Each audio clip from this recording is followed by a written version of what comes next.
Hello, thank you so much for joining me here today. I really appreciate your time. I just have a few questions for you. Can you share with us in a few sentences why you decided to go solar?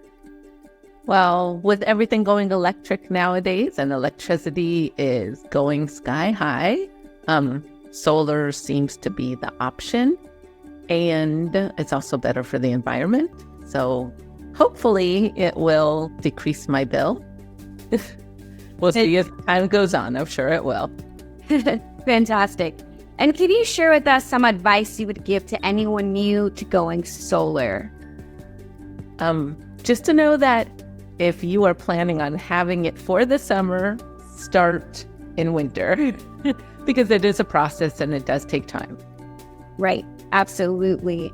And the last question for you, were you the first in your area to go solar? And if you were, what gave you, I guess, the confidence to be the first? I was not the first because I do live in Los Angeles County and they're, very aware of the environment out here to some extent. So on my block, there are, I think, about 5 or 6 people who already have solar. Okay, very good. Well, I'm curious in the next 10 years what your street will look like.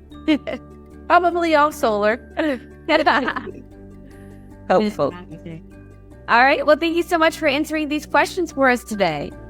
Thank you.